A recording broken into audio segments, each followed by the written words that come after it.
Bien, buenas tardes. Aún no hay nadie en el aula, pero voy a comenzar a dar la clase y que quede grabada para efectos de consulta de los jóvenes que vayan incorporándose. Vamos a ver el tema este día de lo que es el sistema financiero, el concepto como tal y la clasificación y los diferentes elementos que lo componen. El sistema financiero es el sistema estructurado del manejo del dinero de diferentes maneras en lo que es el mercado de capital o el mercado de liquidez, por decirlo así. Y hay entidades que se cargan de administrar esa plata y generarle un aditivo que podríamos llamarle intereses, podríamos llamarle dividendos, podríamos llamarles algún tipo de renta al manejo y trabajo de ese dinero que está circulando en el mercado como tal. Este primer dibujo que vemos ahí es básicamente lo que sucede, así de forma tan simple como lo podemos visualizar. El sistema financiero, repito, es el conglomerado de entidades que tratan de manejar esa plata de diferentes maneras y de acuerdo a las necesidades de operación que tengan estas entidades de acuerdo al comportamiento del mercado internacional. Por ejemplo, vaya, aquí tenemos los grupos o las entidades o personas que tienen superavitarias de liquidez.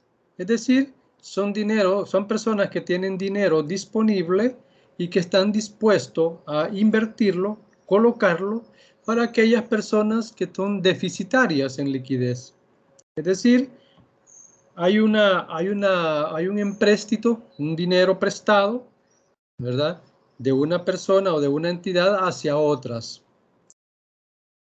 Esta forma de operar se puede hacer de manera directa o de manera indirecta, que es como funciona el sistema financiero. Es decir, el sistema financiero es una forma indirecta de viajar esa plata directamente a quien lo necesita. En este caso, el sistema financiero está intermediando, según el esquema, está intermediando, y que el que invierte en ahorros o excedentes recibe a cambio del sistema financiero intereses, una rentabilidad que le está permitiendo hacer crecer esa plata. Por otro lado, las personas que son deficitarias en la liquidez reciben un financiamiento, un préstamo, y que ellos, por tener ese dinero y trabajarlo, tienen que rendirle un interés también al sistema que está manejando la plata o el intermediario que está con la plata. Entonces, eso es, digamos, en términos así muy someros, lo que es el sistema financiero. Sin embargo, todavía quedé con una deuda con ustedes de la clase anterior sobre, cuando hablamos sobre la parte historial de la banca en El Salvador, sobre la actualidad, es decir, cómo está trabajando la banca en el siglo XXI. Ya habíamos definido que el sistema bancario ha jugado y juega tradicionalmente un rol de intermediación entre los ahorradores y los inversores, así como lo vimos en el esquema. Su papel primogenio era el de poner en contacto a los agentes con capacidad de ahorro con aquellos que lo necesitan para llevar a cabo sus actividades de consumo y de inversión. Por un lado se coloca y por el otro lado se saca. El mismo dinero regresa, por supuesto, de acuerdo a las modalidades por las cuales han sido recibidos y entregados. En las modalidades de las personas que tienen la disponibilidad o la liquidez suficiente para poder depositarlos en las cuentas de los bancos, por poner un ejemplo, hay diferentes formas de hacerlo. Una es bajo las cuentas de ahorro corriente, a la vista, como se conoce, y lo que son los depósitos a plazos. Hay carpetas de inversión hay títulos de inversión en títulos valores, etcétera, etcétera. Por el otro lado, el que necesita el dinero recibe la plata por un préstamo que está recibiendo en su momento para desarrollar un proyecto específico. Bajo ciertas condiciones firmadas con el banco, este devolverá la plata con un canon adicional de acuerdo a una tasa de interés pactada inicialmente. Entonces, una vez que ya tenemos claro lo que es el sistema bancario, ya modernamente con el avance de la globalización y con la internacionalización de su actividad, añadido a las transformaciones tecnológicas, que es lo que tenemos ahorita a la mano, a una mayor cultura bancaria de la sociedad y a los cambios en la utilización de los servicios por parte de la población, la gestión bancaria se ha ido haciendo más compleja con el paso del tiempo. Antes usted tenía que ir al banco, hacer la cola, inclusive todavía cuando yo estaba pequeño, no habían colas, una sola cola para todas las cajas, sino que cada caja tenía su propia cola. Y teníamos el problema así como se tienen ahora con los súperes, que usted tiene que estar haciendo cola en cada una de las cajas. Entonces, llegó un momento, por ahí por los 90, que alguien se ideó hacer una cola única. Y de ahí va a depender de qué cajero se está desocupando para ahí poder ser atendido. Es algo que de una manera primitiva se empezó a modernizar el servicio con el banco. Antes de eso, pasó quizás más de 50 años trabajando de la misma forma como lo hizo, y es lo que les acabo de explicar. Una persona tenía que hacer cola en cada una de las cajas y va a depender digamos, de la experticia del cajero para atender rápido a una cola y no quedarse hasta quedarse sin clientes, ¿verdad? Pero eso avanzó. Ahora con la tecnología las cosas se han ido modificando y tratando de dar un servicio mejor. Cuando el COVID cerró el mundo, los bancos se vieron obligados a adaptar su sistema tradicional y fortalecer sus plataformas digitales para poder mantenerse operativos en el servicio. Es decir, inclusive nosotros, ¿se acuerdan? Con las clases, pues las clases eran presenciales, ¿verdad? Y hasta cierto punto bancarias. Y el COVID nos obligó a estar en este tipo de plataformas para poder llegar hacia ustedes e impartir pues, los conocimientos que nosotros podemos entregarles a ustedes para continuar con sus carreras.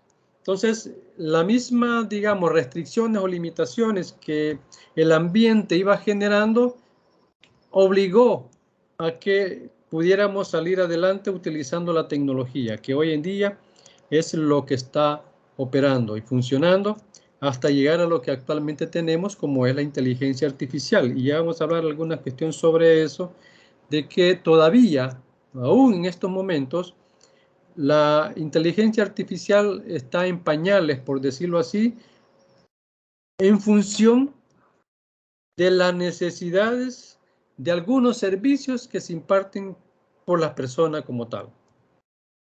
Durante la cuarentena, los pagos digitales, las aplicaciones bancarias y las plataformas web de las entidades financieras dejaron de ser una opción para convertirse en una necesidad.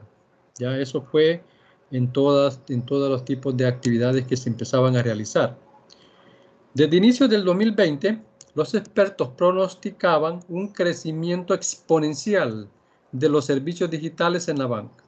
Es decir, inclusive ya cuando estaba la mera pandemia, ¿verdad? En 2020, empezó a darse esas limitaciones y la necesidad de llegar a la gente.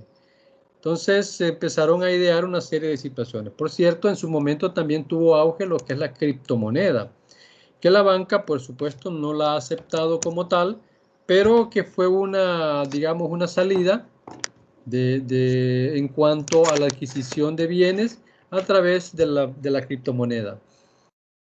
Y por supuesto que en ese momento se generó el boom de la misma moneda como tal, debido a la facilidad con la que se intercambiaban bienes utilizando esa moneda. Con todo lo acontecido, algunas de las tendencias que se han convertido en protagonistas en la nueva normalidad y que sin duda han llegado para quedarse son, quiero ver si comparto, no le he compartido la clase, lo voy a hacer ahorita para que quede grabado. Permítanme.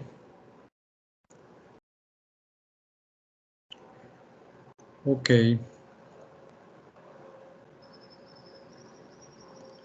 Ahí estamos.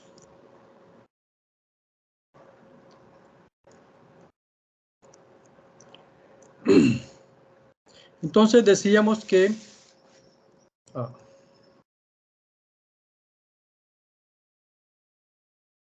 algunas de las tendencias que se han convertido en protagonistas en la nueva normalidad y que sin duda ha llegado para quedarse son el blockchain.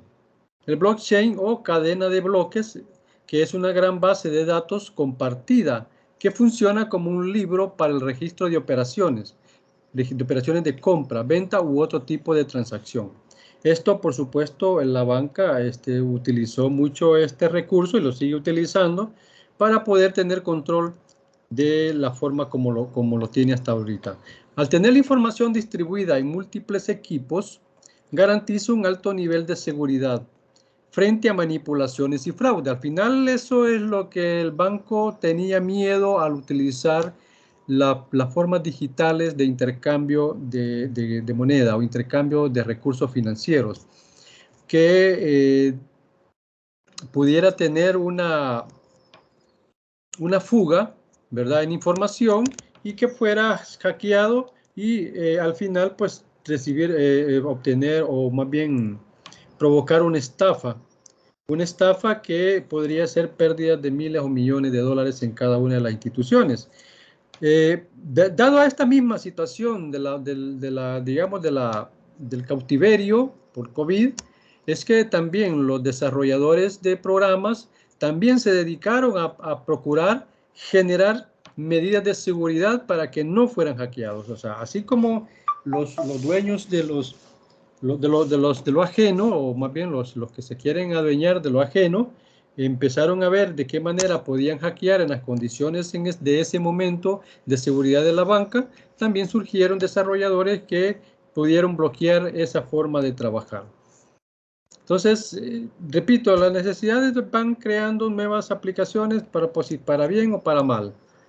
En este caso, pues la banca obviamente tendría que asegurarse de que las transacciones a través de los medios digitales deberían de ser lo más seguro posible, precisamente para evitar los fraudes. Esta tecnología es prácticamente ilimitada en cualquier industria, ya que abarcan un amplio abanico que va desde transacciones financieras hasta automatización de procesos contractuales. Bueno, hoy tenemos ya la factura electrónica. Entonces, usted ya puede emitir facturas electrónicas, mandar un producto por medio ¿cómo se llama?, de encargos, sin necesidad de tener contacto con el cliente. Y eso es lo que se está dando hoy por hoy, todo lo que es cómo funcionan estas operaciones. Buenas noches, José Andrés. El primerito que va llegando ya tiene un punto solo por eso. Estoy tratando de darle punto final a la clase anterior que hablamos sobre la historia de la banca. Y estamos con la banca del siglo XXI y algunos instrumentos que en la actualidad pues se están ocupando que facilitan las operaciones como tal. Entonces tenemos el blockchain. La otra, digamos, otra tendencia de manejar lo que son los instrumentos financieros son la digitalización humanizada. Este era un poco lo que yo les quería hablar sobre la inteligencia artificial, que aún no puede ser utilizada en esta forma de trabajar. Aunque la inteligencia artificial en la banca sigue desarrollándose de manera acelerada, incrementando su capacidad de acceder y analizar datos y mejorando los procesos, todavía no hay rival para la interacción verdaderamente humana en la banca. Y creo que para ningún tipo de operación que requiera una respuesta digamos, de pensamiento inmediato. Porque la inteligencia artificial hasta ahorita, bueno, hasta donde yo sé, pues no sé cómo está, ustedes sabrán mejor, está respondiendo ante lo que hay en el aire, ¿verdad? Lo que hay en el aire de información y que agarra y va respondiendo de acuerdo a las experiencias pasadas. Todavía no tiene la capacidad de responderle a usted una acción de sorpresa, ¿ya? Es decir, algo que usted necesite de inmediato solucionar utilizando algún artificio legal, por supuesto, para poder hacer una transacción. Es decir, una decisión que la mente humana puede tomarla tomando en cuenta su experiencia en la actividad misma que ha desarrollado en el tiempo. Entonces, como no tiene ese nivel de respuesta a la inteligencia artificial, porque repito, ahorita solo tiene la captación de información y tratar de expresarla de una forma de prosa, ¿verdad? En forma de prosa en un documento, no tiene la capacidad de responderle a usted si no tiene esa información. Por ejemplo, de decirle cuál cree que es el diagnóstico para el siguiente año de la situación social política en el país, de acuerdo a las elecciones que van a haber. No tiene datos para eso, porque nadie se ha todavía pronunciado a qué es lo que puede pasar. Bueno, han habido exposiciones de opiniones, pero no hay un libro que diga, ¿verdad?, cuál es el análisis que se tiene de una manera científica, si se quiere, de lo que pueda suceder. Y como no hay un libro escrito, no hay información para la inteligencia artificial. Y me refiero a eso. Es decir, una respuesta de pensamiento propio de la inteligencia artificial. Entonces, eso digamos, es todavía remoto en la banca para poder utilizarla como tal. Y por lo tanto, la digitalización humanizada se dice de esa manera porque siempre somos las personas que estamos trabajando en algunos tipos de servicio. La economía colaborativa. Esta es otra tendencia que hay de acuerdo a los instrumentos que se están desarrollando y se están ampliando de manera generalizada utilizando la tecnología, que estamos muy avanzados en eso. En la nueva normalidad post-pandemia, los usuarios evidentemente seguirán necesitando los servicios de una entidad financiera. Sin embargo, uno de los comportamientos que más afectados se verán es la visita a las sucursales físicas. Digamos que esto es un análisis del CEPAL, de la CEPAL, ¿verdad? Que hace la tendencia de la banca en la actualidad, se llama, yo le puse el siglo XXI. Pero hay un estudio de años en el que la banca, por cada persona haciendo cola, dependiendo del tiempo que esté haciendo cola, ellos están ganando millones de dólares en el mundo. La necesidad de que hayan gente en los bancos es fundamental en los bancos, en el local físico como tal, porque eso le da, digamos, los segundos que usted tarde en retirar el dinero, esos segundos de la cola a llegar al lugar del cajero, que el cajero le entregue la plata, ellos ya trabajaron ese dinero en una cantidad exponencial. O sea, eso está bien calculado con ellos. Y había un estudio sobre eso. Lástima que estudio ya no lo pude recuperar porque en la computadora anterior que se murió el disco duro no lo pude recuperar. Pero, por ejemplo, esto que dice que se verán afectadas las visitas a las sucursales físicas, el banco o la banca tiene que pensarlo 2 veces para llegar a esa condición. Siempre tiene que provocar que si usted necesita dinero, vaya a la agencia a retirarlo. Pero ese, digamos, es un análisis más profundo, de mayor énfasis científico, que no viene al caso acá, solamente lo comento. Entonces, la economía colaborativa se puede convertir en una solución para transformar el sector bancario. Esta es una inferencia que hace ese estudio, ¿verdad?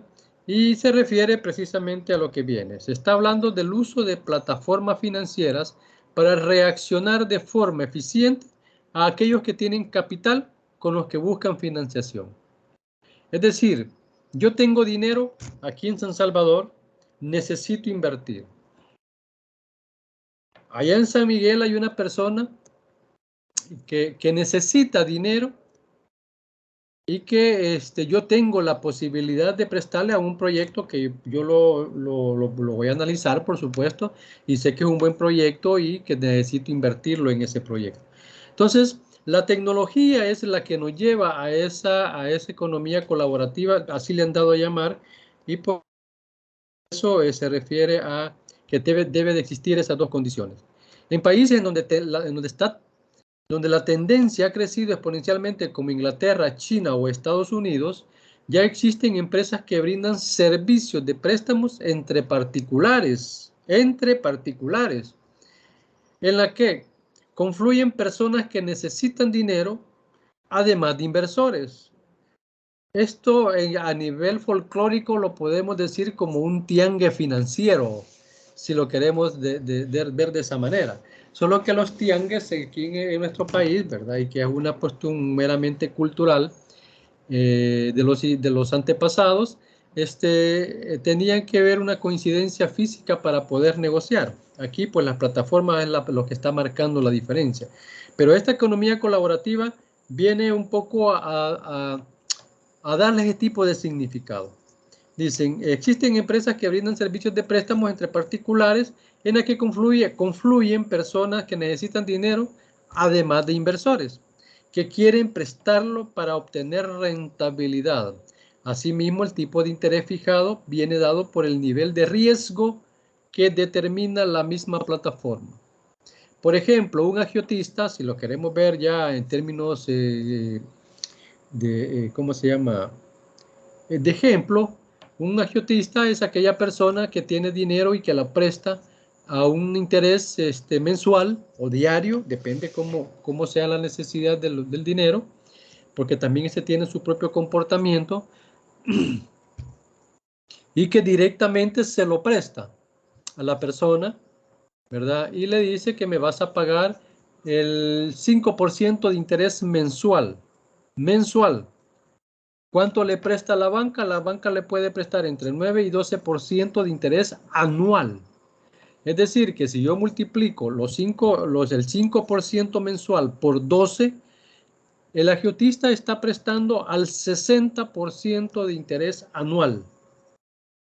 Y un banco, repito, está entre 9 y 15, pongamos ya más caro. 15% de interés anual. Si nosotros los 15 los dividimos entre los 12, anda por 1 y centavos. 1% mensual, 1.20, pongámosle, de interés mensual. A 60%, a 5%, perdón, que lo tiene el agiotista. Bueno, el agiotista no tiene ni el 5%. El agiotista lo presta al 10 y al 20% dependiendo de la cara que tenga el cliente. Entonces, ellos le van a prestar a usted con la condición de que el siguiente mes se lo devuelva, porque son préstamos pequeños, son préstamos de inversión que en la que usted debe tener la capacidad de recuperar esa inversión en el menor tiempo posible. De tal forma que si nosotros negociamos una tasa de interés a 30 días, o perdón, un préstamo a 30 días, con una tasa de interés ya prefijada, yo tengo que pagarle al siguiente mes esa cantidad que me prestó con el respectivo interés. Podría decirse que no se siente. La verdad es que eso es lo que se llaman los microcréditos. No se puede sentir si yo presto $100 y el siguiente mes yo voy a devolver 105. 105, 5 pesos no es mayor cosa. Pero multipliquemos esos 100 por 10 y tenemos $10,000 que debemos de prestar son $500 al siguiente mes que tengo que pagar de intereses. Pueden imaginar ustedes $500. Si nos pasamos de ese mes, ya son $1,000 por los $10,000. O sea, tenemos que pagar los $10,000 más los 1,000, porque no pagamos. Y este es todavía que no le ha puesto una cuota moratoria, que está prohibido por el atraso que va a tener, etcétera, etcétera. Entonces, la comparabilidad digamos, de la necesidad que aquí se está establecido por el nivel de riesgo es precisamente bajo esas condiciones. ¿Por qué el agiotista o inclusive las microfinancieras, que también tienen una tasa de interés alta, porque ellos tienen mayor riesgo de recuperar la plata? Una de las diferencias que hay de las financieras y el agiotista como tal de prestar dinero es que no piden garantía. Y si la tienen y si piden garantía, nada más es de palabras y a veces, por supuesto, que el agiotista pone un documento, ¿verdad?, autenticado en la que dice que usted le va a dar, ¿cómo se llama?, un carro, unos muebles o un terreno en garantía en caso de que no pague. El agiotista o la financiera, las microfinancieras son bastante agresivas en cuanto a eso. Pero eso sí, el dinero se lo aprueban al minuto.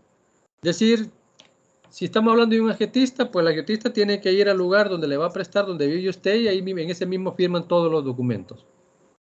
Una microfinanciera, que es una oficina, pues lo hace a través de sus asesores que van a colocar la plata y pues tiene que recopilar la información, llegar a la oficina, elaborar el contrato, o sea, un día. Pero si usted va a la banca convencional como tal, el dinero se lo van a prestar en 5 días lo más rápido posible. Y si usted necesita el dinero ya. Y esa es la diferencia que marcan los tipos de prestamistas que hay a nivel nacional. Por eso que dice que la tasa de interés viene dado por el nivel de riesgo que determina la misma plataforma.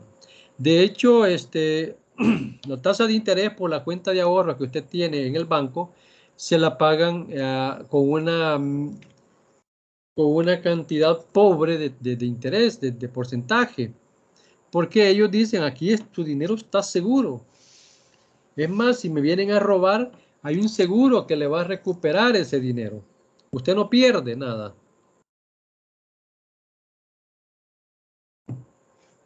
Y entonces, ¿por qué me paga una tasa de interés? Ah, porque yo ese dinero lo pongo a trabajar.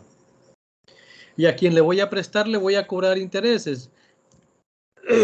Es como un derecho de autoría, ¿verdad? El que se está pagando.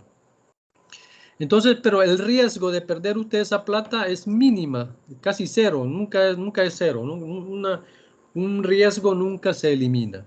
Los riesgos inherentes ahí están, esperando a que se cometa un error para poder darse un quebranto de cualquier tipo de inversión. Entonces, la economía colaborativa funciona de esa manera, donde dos personas que requieren, uno que necesite y el otro que tiene para dar, lo hacen ya sea de manera directa o a través de un sistema establecido financiero. Los pagos móviles es otra tendencia que también se ha dado hoy en día, ¿verdad? Se puede afirmar que el dinero electrónico es ya una realidad en Latinoamérica. Ya hoy les comentaba en la clase anterior que el dólar ya va a ir desapareciendo como papel moneda, o más bien los países del primer mundo quieren eliminar el papel moneda y convertir todo en una moneda electrónica. De tal forma que ya, por decirlo así, si hay algún tipo de lavado de dinero, la banca inmediatamente lo va a detectar. Tiene que haber una procedencia de ese dinero. Por supuesto, va a tener un chip ahí, ¿verdad? Que va a dictaminar que el dinero es limpio. Es decir, el chip que lo que va a contener, procedencia, nada más. O sea, no va a decir que ese dinero es limpio porque como anda circulando por todos lados, lo que tiene que asegurar es la procedencia de esa plata. Una señora que vende en el mercado, suponiendo que no haya dinero físico, le va a vender a un cliente que le va a pagar, ¿verdad? ¿Cómo se llama? De su cuenta, y ella va a poder, digamos, o más bien el chip va a poder identificar de dónde viene esa plata.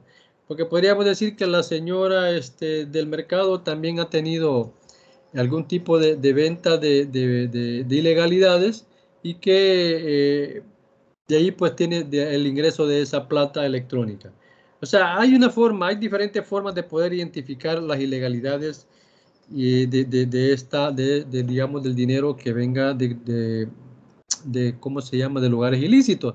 Claro que a la par de ellos, repito, están los desarrolladores que tratan de evadir esas condiciones. Es un pleito permanente. Desde que comenzó el papel moneda, ¿verdad? Desde que comenzó más bien la moneda como tal. ¿Quién quita que en aquella época que yo les comentaba en Historia de la Moneda, que acuñaban las monedas en un material que inicialmente era plata, ¿verdad? Y después se logró determinar el níquel, ¿verdad? Se acuñaban las monedas dentro de una finca y es la moneda que circulaba. Pero quién quita que en esa época alguien tenía una, ¿cómo se llama?, una troqueladora, ¿verdad? Una máquina troqueladora que podía generar esa acuñación de monedas. Como era de una manera tan sencilla y no había un correlativo de las mismas, podían ahí meter dinero lavado, dinero falso, por decirlo así, porque no era el dueño quien hacía esa moneda, sino que ya venía procedente de fraudes. Entonces, formas de poder evadir alguna situación, pues hay personas que se dedican precisamente a hacer el daño en esa forma. Así que sí es cierto, es más seguro, pero también están los amigos de esto que les menciono, de las ilegalidades, que hay formas de poder ir evadiendo estas condiciones. Otros productos financieros que maneja la banca como tal. El leasing, que es una forma de intercambio o de compra con promesa de venta que a través de intermediación se pueden ir adquiriendo bienes. No lo explico más porque ustedes van a investigar sobre estos temas. El renting. El renting es lo opuesto. Tal vez no puede no utilizar la palabra opuesto, pero porque siempre sigue siendo un arrendamiento. La diferencia es que el leasing es un arrendamiento con promesa de venta y el renting es un arrendamiento sin retorno. El factoring, ¿verdad?, es una forma de intercambio de operaciones dentro de la banca que sirve de garante ante un intercambio como tal. Confirming, otra forma de intercambio que la banca tiene, y el crowdfunding, que es un poco lo que hablamos de la interacción, la cooperativa, el intercambio cooperativo que estuve hablando hace un rato. El crowdfunding es una forma de fondear, pero de una forma muy particular. Sobre esto yo necesito que, igual que las palabras que quedaron de la clase anterior, ya puse el repositorio para que los pongan ahí como parte de una evaluación de nota que vamos a tener ya para el parcial. Hay que investigar estos conceptos, por eso los he sombreado en amarillo, y hay otro término que más adelante lo voy a mencionar. Es como un glosario que necesito que desarrollen ustedes. Van a seguir habiendo más palabras vayamos avanzando, porque estos conceptos ayudan un poco a comprender ¿cómo se llama?, la terminología dentro de la entidad financiera y bancaria que nosotros vamos a estar hablando durante este ciclo. En conclusión, hablar de banca digital es hablar de innovación.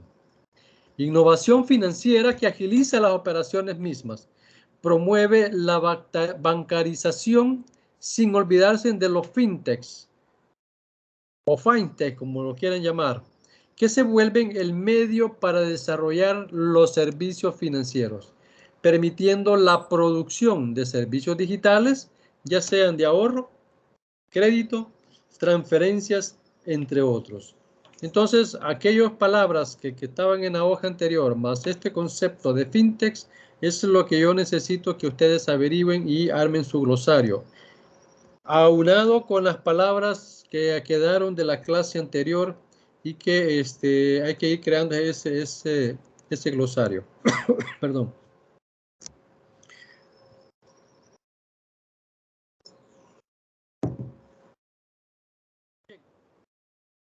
Eso era un poco lo que les debía. Y claro, ahí queda un montón de elementos a considerar.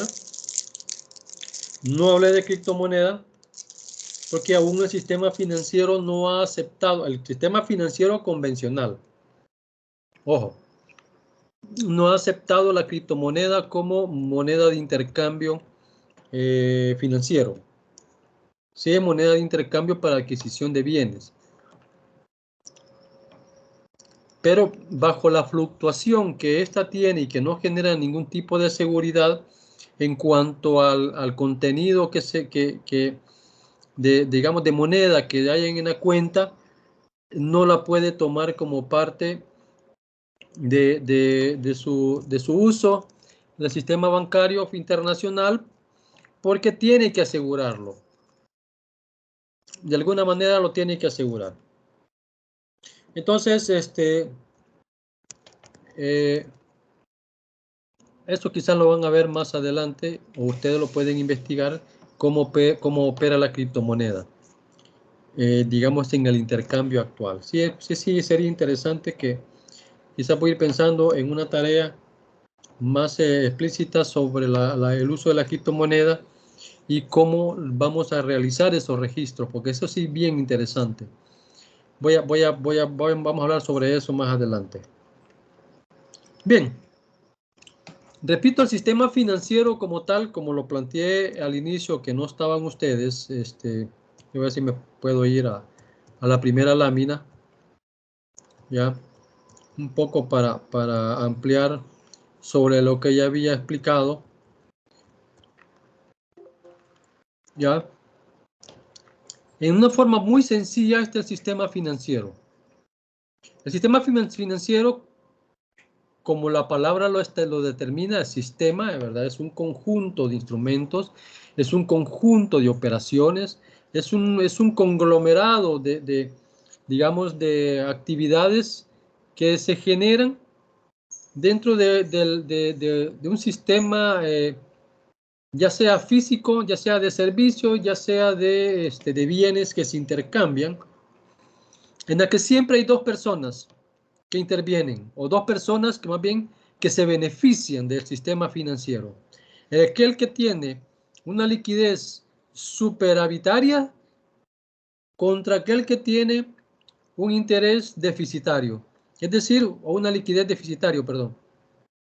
Uno que tiene el dinero y a través del sistema financiero lo coloca y el sistema financiero le compensa con una rentabilidad, ese dinero que ha invertido.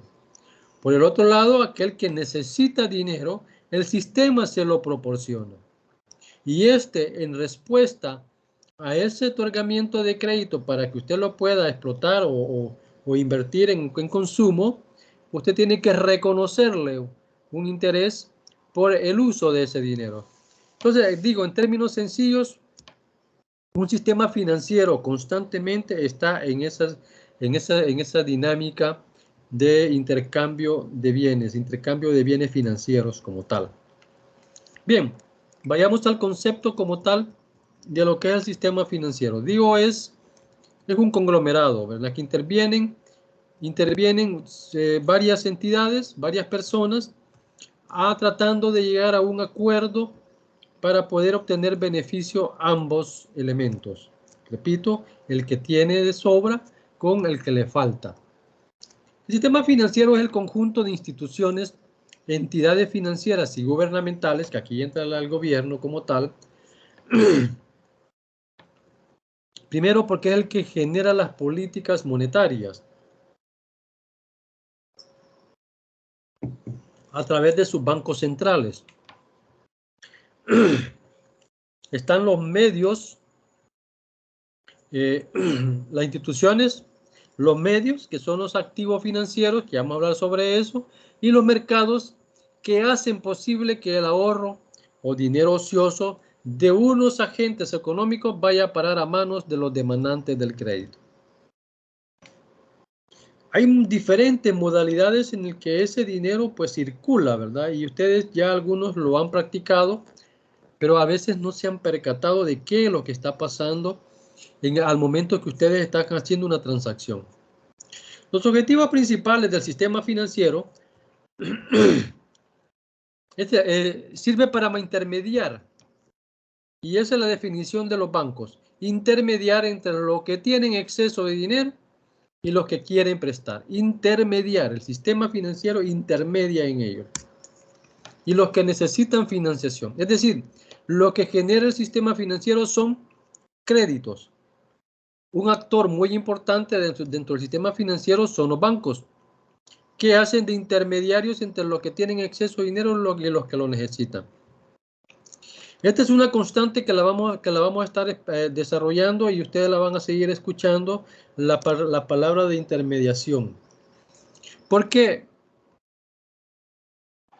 aunque usted lo haga de manera directa, si usted le va a prestar dinero de manera directa a otra persona, ya sea que lo haga en efectivo, o sea, con dinero constante y sonante, decían antes, usted necesita del banco para poder manejar esa plata. Es decir, usted no tiene su dinero bajo el colchón o dentro del colchón o bajo la cama, y de ahí va a estar agarrando para prestarlo, y que le va pagando, usted lo vuelve a guardar ahí, porque su riesgo se vuelve altísimo. Entonces, esa situación, digo, aunque usted preste directamente a quien lo necesita, siempre necesita de alguna institución para poder manipular la plata como tal. Además, otro de los objetivos es que facilitan las condiciones para las dos partes, que un poco lo que estaba hablando, adecúan en tiempo y cantidad del dinero que reciben y prestan, en función de las necesidades del agente económico. Con exceso de dinero y del demandante de dinero. Sería imposible el préstamo directo por parte del oferente de ahorro y del demandante. Digo, tal vez imposible no, bajo las condiciones del ejemplo que yo le acabo de mencionar. O sea, la persona no va a tener dinero en su casa y de ahí va a estar prestándolo plata, porque el riesgo de él, inclusive de su vida, va a depender de la seguridad que usted tenga del mismo.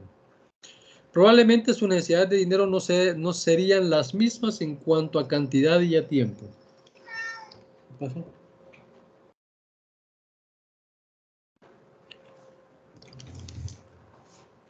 Hablando del agente económico, el agente económico es toda persona física o jurídica. ¿Qué pasó? Va a comer.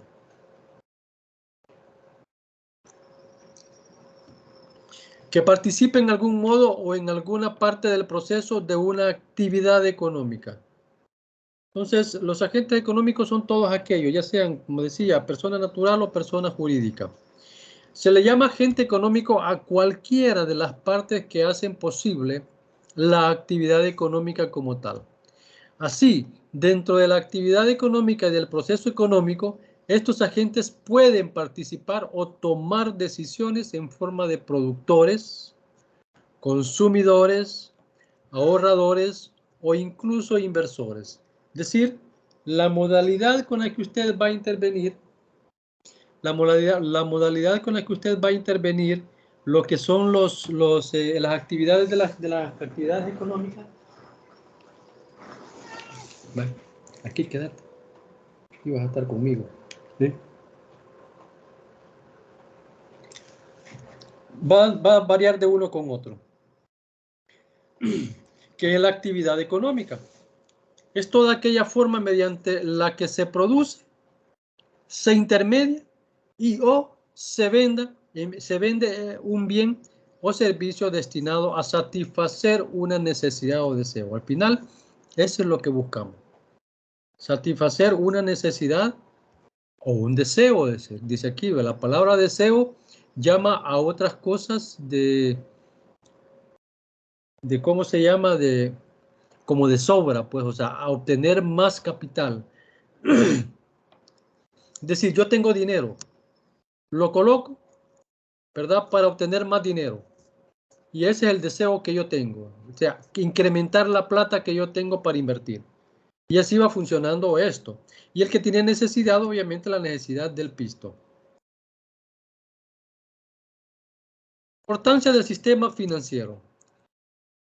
La importancia es muy grande dentro de la economía, pues genera más rentas para los que prestan y además incentiva la creación de empresas, algo imprescindible para la economía.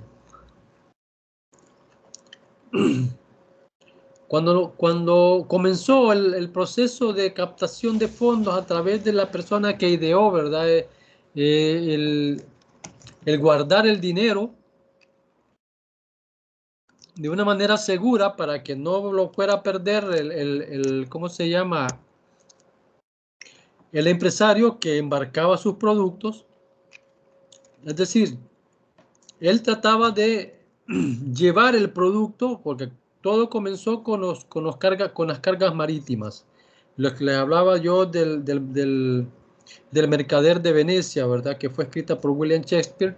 Y ahí la novela habla mucho de cómo se conformaba la estructura financiera del momento, de la época. Y que ellos, como se embarcaban para llevar el producto donde tenían que llevarlo, no iban a llevar su plata y la guardaban en la casa. Resulta que la casa, cuando sabían que no había nadie, pues se metían a asaltar y le robaban todo. Alguien ideó, bueno, ¿qué tal si yo le guardo el dinero y le voy a pagar a un grupo de personas que me ayuden a protegerlo? Y empezó pues la dinámica de la banca. Entonces, hoy por hoy es lo que tenemos y por eso que la banca sigue siendo funcional de la manera como lo está haciendo. Claro, adaptándose a las condiciones propias de la época. Existen diferentes instrumentos para llevar a cabo esa relación. Por ejemplo, los productos bancarios como cuentas, que son los depósitos y cualquier otra forma de poderlo tener en el banco. Los productos de inversión como acciones o títulos valores que ya hemos hablado, que corresponden a fondos de inversión, bonos, acciones como tal, etc. Están los planes de pensiones. Este fue un fulano que ideó y dijo, mira, ¿y qué te parecería a vos ir ahorrando un poquito de dinero, ¿verdad? La milésima parte, por decir algún ejemplo, de lo que vos recibís mensualmente, y te lo voy guardando. Yo te lo voy a guardar, ¿verdad? Y cuando vos ya te retires de trabajar, yo te devuelvo lo que hayas acumulado. Esta es una forma de cómo pudo haber creado los planes de pensiones, algo que yo necesito para el futuro. O yo mismo, ¿verdad? Ahorraba en el banco en esa época y ahí lo tenía sin sacarlo. Y al final, pues yo tenía bastante dinero acumulado y lo sacaba para pasar mi vejez. O sea, la forma como han ido surgiendo va de acuerdo a las necesidades y a los pensamientos de las personas dentro del sistema.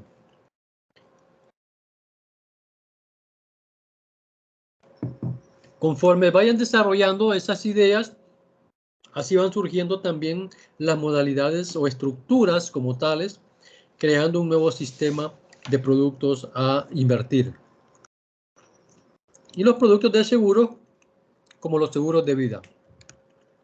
Cuando surgió la banca, en ese mismo momento también, en ese mismo periodo, también surgió la seguridad del embarque que iba de un lugar a otro. Alguien se ideó y dice, mira, dame un dinero, ¿verdad? Y si vos llegas a perder ese producto en el camino, yo te lo voy a recompensar. Pero si no te pasa nada en el camino, pues no te voy a pagar nada, porque la idea es, si te pasa algo, y bajo esa, digamos, convicción que comenzó a navegarse de esa forma la parte de los seguros, fue que surgieron nuevas necesidades. Mira, ¿y qué pasa? Ah, porque yo te lo voy a cubrir si te lo asaltan. Pero mira, ¿y qué pasa si el banco se incendia? El barco se incendia. O al revés. Mira, fíjate que el barco se incendió y se me perdió toda la mercancía. No te pago porque decía que sí te lo robaban. Ese fue el acuerdo. No si ese barco se incendiaba o se hundía. Ya, si se hunde ya es otro pisto. Y así fueron surgiendo necesidades. Mira, pero si yo quiero que me lo cubras contra robo y contra incendio, ah, ok, pero me tenés que pagar más. Y entonces los que hoy conocemos como primas de seguros se fueron estructurando de tal forma que quedaba cubierto. El seguro, si ustedes no lo han visto, no sé si ustedes ya vieron que la contabilidad de seguros, hay un seguro que se llama lucro cesante, ¿ya? Hasta en eso hay un seguro, el lucro cesante. Es decir, usted tiene un seguro contra terremotos, ¿va? Contra sismos, y resulta que se dio el sismo, y usted tenía asegurado lo que tenía como parte del sismo, y le recompensan por ese valor. Pero alguien ideó y le dijo, mira, pero vos vas a pasar tiempo sin trabajar porque tenés que volver a reconstruir lo que ya habías hecho. Sí, pero ni modo, el dinero me va a servir para eso. ¿Y qué pasa si me pagas a mí una prima por si te vuelve a pasar el mismo siniestro? Que mientras vos te reconstruís, yo te voy a dar una cantidad fija mensual de lo que vos dejabas de ganar mientras tenías el negocio. Es decir, vos tenías una disponibilidad diaria, o perdón, una ganancia diaria, por decirle algo, de $500 mensuales. Pagame una prima mensual o anual, que si llega a pasar lo mismo otra vez, aparte del seguro por el siniestro que se va a dar, yo te voy a reconocer $500 mensuales por el tiempo que vas a estar sin trabajar. Por eso se llama lucro cesante. Digo, hasta las cosas así que la gente va viendo la necesidad de poder, digamos, hacer negocio, existen. Yo no sé si vieron eso en su momento. Hay personas más interesadas en las finanzas y recurren a los mercados para resolver sus necesidades financieras. Sin embargo, hay muchas otras personas que ven en los bancos la solución económica a sus necesidades. Es decir, cuando hablamos de sistema financiero ya vamos a ver qué es el sistema, qué conforma más bien el sistema financiero. Ya vimos que es un conjunto de instituciones, de mercado y de servicios que la constituyen como tal. Pero ¿cuáles son esos servicios que se ofrecen?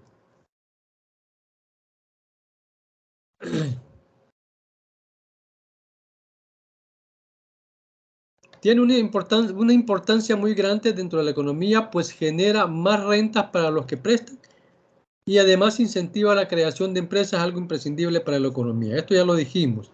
Existen diferentes instrumentos para llevar a cabo la relación. Bueno, esto creo que ya lo habíamos visto, ¿verdad?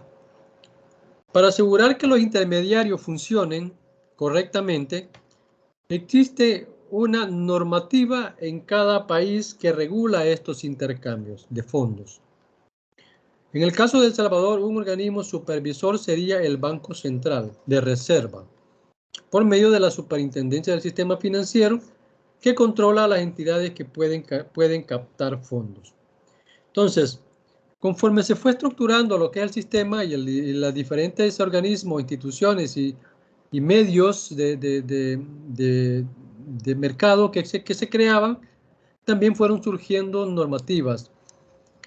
Primero me imagino que se dieron, porque no he visto mucho la historia, pero la necesidad de protegerse de unos con otros. Ustedes han visto aquel video que más de alguna vez lo han pasado, cuando comienzan a vender un producto y ¿cómo se llama? El mercader A vende las unidades a $20, por decir así, y el mercader B vende las unidades a $15. Y por supuesto la gente le va a ir a comprar el de $15. Entonces viene y el mercader A le baja de precio a $14. Entonces la gente le empieza a buscar a él. Y luego empiezan a cada quien bajar los precios hasta que al final quiebran los dos. A eso me refiero cuando las mismas instituciones mejor llegaron a autorregularse y decirse, mira, no le bajemos el precio porque si no, no vamos a ganar. Entonces, lo que debemos hacer es protegernos entre nosotros. Ni vos ni yo le aumentamos ni le bajamos el precio. Si la gente quiere, va a preferir a quien le caiga mejor, a quien le caiga bien mejor. Valga la redundancia y el horror ortográfico. Pero la idea era eso. Y surgen los convenios, surgen los compromisos estratégicos o las alianzas estratégicas que se generan entre empresas de una misma función que generan ellas mismas. Entonces, digo, esa forma de ir trabajando se fue estructurando hasta crear primero, repito, algún tipo de convenio y llegar a las que son las reglas del juego establecidas a través de leyes, que el mismo Estado lo determina.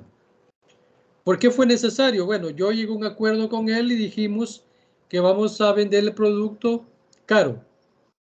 Y a lo mejor los insumos que yo utilizo son súper baratos. Es algo similar que pasó cuando comenzó la telefonía celular aquí en el país.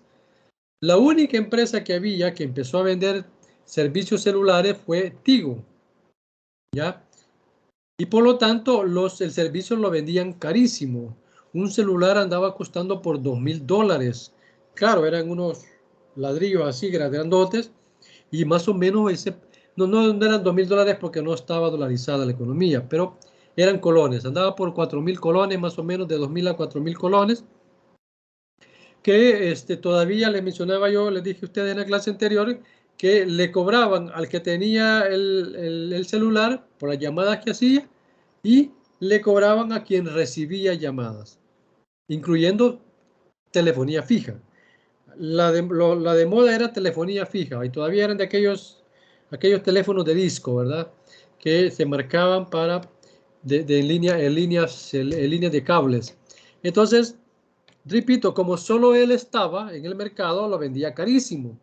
Empezó a meterse otro tipo de telefonía, que no me acuerdo cuál era, cuando se privatizó la banca y formó Claro. Claro también trajo su telefonía celular y entonces ya entró la competencia y empezaron a bajar precios. Dizque bajo el libre mercado. Pero repito, comenzaron esas alianzas estratégicas en el que dijeron, no, hombre, no le bajemos más, mantengámonos en este precio y vamos a ganar los dos. Entonces intervino el Estado y dijo, no, ¿cómo es posible que ustedes van a mantener precios altos si su materia prima, los insumos que necesitan para funcionar son demasiado bajos? Tienen que bajarle y tener un margen de ganancia no superior a tanto. Fue un arreglo más o menos parecido y entonces fue que bajaron los servicios y los servicios los ambientes de inversión que venían ya después de Digicel y después Movistar o al revés, comenzaron a bajar la telefonía como lo tenemos actual. Y como quien hace las reglas es el dueño del mercado, pues también no se quedó tan pobre como pensamos. En Guatemala se dio de diferente manera.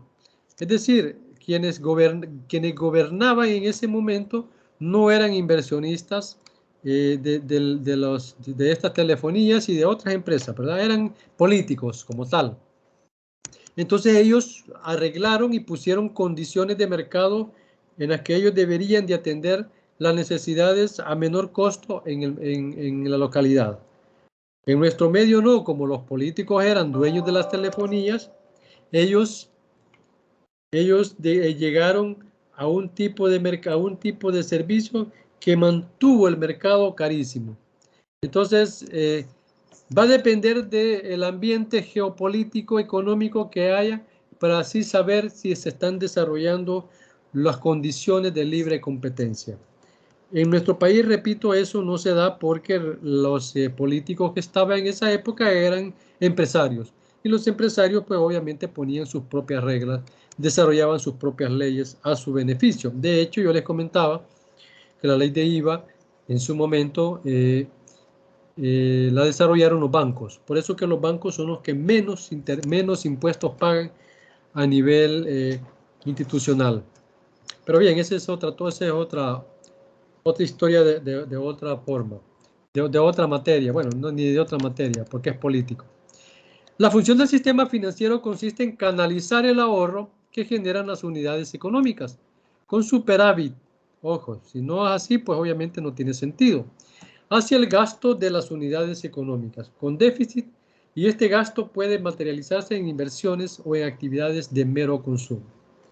Así, para conseguir fondos que financien su exceso de gasto, las unidades económicas deficitarias emiten pasivos. Aquí estamos adentrándonos ya a terminología técnica que ya la vamos a ir entendiendo de a poco, que son adquiridos por unidades económicas superavitarias para colocar sus excedentes de ingresos. Es decir, dice, para conseguir fondos que financien su exceso de gastos, las unidades económicas deficitarias emiten pasivos. ¿Y cuáles son esos pasivos? Los ahorros, que son adquiridos por las unidades económicas superitarias, ¿verdad? Que son quienes colocan la plata, para colocar sus excedentes de ingresos, y de este modo los pasivos de las primeras constituyen activos de las segundas. ¿Cuáles son los activos de las segundas? Obviamente los recursos que adquieren a través de los empréstitos. Los pasivos de los primeros son los ahorros que van creando, ¿verdad? En la institución intermediaria como tal. Veamos la estructura como tal del sistema. Todo sistema financiero se compone de 3 elementos básicos: activos, pasivos financieros e instituciones y mercados. Los activos y pasivos, activos y pasivos financieros eran, ¿verdad? Perdón, aquí lo redacté mal. Los 3 elementos son activos y pasivos financieros, las instituciones como tal y los mercados que intervienen para que funcione este sistema. Podríamos decir que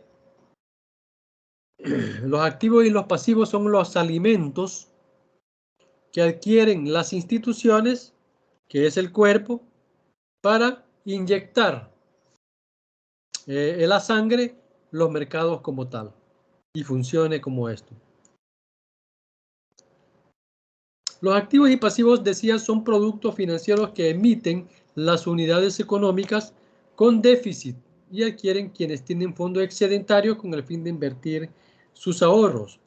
Estos productos se colocan y adquieren en mercados donde intervienen diversas instituciones financieras que conforman el sistema como tal, que actúan con libertad, aunque dentro del marco normativo establecido por los poderes públicos y bajo el control de instituciones y autoridades competentes.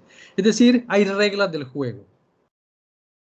Una persona que actúa, como dice aquí, con libertad, lo va a hacer dentro de unas reglas que permite el juego establecer, jugar. Tienen que haber reglas para que el comportamiento sea universal para quien desee participar y que no hayan ventajas de una con otra. Entonces, el sistema financiero evoluciona con rapidez en distintas direcciones. Eso ya lo hemos visto en los últimos años. Se crean cada vez más productos financieros, algunos muy complejos para adaptarse a los distintos segmentos del mercado. Por supuesto que va a depender qué tan desarrollado esté el mercado. Es decir, en un país del primer mundo es fácil hacer este tipo de conjugaciones. En un país como los nuestros, si no existen los recursos suficientes, pues se vuelve más complicado que lo normal. Los mercados financieros están sometidos a un rápido proceso de internacionalización favorecidos por el desarrollo de las tecnologías de la información. Entonces, la tecnología de la información o las famosas TIC están al servicio del desarrollo de estos nuevos mercados. Los controles normativos respetan cada vez más la libre competencia, que es lo que debe prevalecer en todo mercado, y se limitan tanto a garantizar que no existan fraudes como evitar las actuaciones temerarias de quienes intervienen en los mercados. Actuaciones temerarias son aquellos que rompen todo protocolo y se hacen de la mayor cantidad de las inversiones de una manera tan fugaz o tan agresivo que deja sin competencia a otro. Podemos poner como ejemplo los oligopolios o los monopolios. Los oligopolios pues son empresas que en alguna medida en nuestro país se convierten como monopolios. Una vez el superintendencia de competencia, de libre competencia, o superintendencia de competencia, algo así se llama, la superintendencia, que aún existen pero no funciona, le dijo por ejemplo, a la embotelladora salvadoreña, a los que son dueños de la Cristal y de las sodas, Tropical, más que toda la Tropical, que ellos eran un monopolio, que por lo tanto eso no debería de darse porque deberían de expandir el mercado. Vinieron los dueños de estas empresas, los dueños de estas empresas y dividieron la misma, pero con capital de familia. Es decir, se lo vendió a otra familia que, si bien es cierto, fue otra empresa jurídica, pero el dinero era el mismo porque llegaba a la misma familia. Entonces, así se comporta el mercado en estos países subdesarrollados. Eso, por supuesto, no se da en los países desarrollados porque los mercados son más agresivos. Veamos qué son los activos y pasivos financieros. Los productos financieros, también llamados activos y pasivos, son numerosos. Entre ellos, podemos citar el dinero en efectivo o el equivalente y efectivo. Pasivo para el banco, ¿ya? ¿Por qué es pasivo para el banco? Porque el dinero que yo llevo a colocar, el banco lo tiene como un compromiso para devolvérmelo. Es decir, se convierte en una cuenta por pagar. Pero para mí es activo porque es el dinero que yo tengo en mi haber, ¿verdad? Y por supuesto, por seguridad lo tengo en el banco. Y por lo tanto es una cuenta por cobrar. Es un valor más que todo que cuenta, un valor por cobrar al banco. Y por eso que en los estados financieros aparece efectivo y equivalente bancos. Y esa es una cuenta por cobrar al banco, aunque se maneje dentro de lo que es contable en el exigible, en el circulante. Bien, entonces decíamos el dinero en efectivo. Los depósitos bancarios, que son el pasivo para el banco, y activo para el cliente. Los préstamos y créditos en sus distintas modalidades. Activo para el banco, pasivo para el prestatario. Es decir, yo lo tengo préstamos por pagar y él tiene por préstamos por cobrar. Las acciones, obligaciones y fondos públicos, que son los pasivos para el emisor y activo para el inversor. El inversionista, que es el que da la plata, pues obviamente está esperando que aquel le devuelva el dinero a quien le ha prestado. Por lo tanto, se convierte en una inversión por cobrar. El sistema financiero evoluciona con rapidez en distintas direcciones. Se crean cada vez más productos, algunos muy complejos, para adaptarse a los distintos segmentos del mercado. Los mercados financieros están sometidos a un rápido proceso de internacionalización favorecido por el desarrollo de la tecnología de la información. Esto ya lo hablamos, ¿verdad? Y empezamos a citar cada uno de los conceptos. Modalidades de activos y pasivos financieros. Uno de ellos es el oro. Ya, ¿se acuerdan que les hablaba sobre el oro como parte de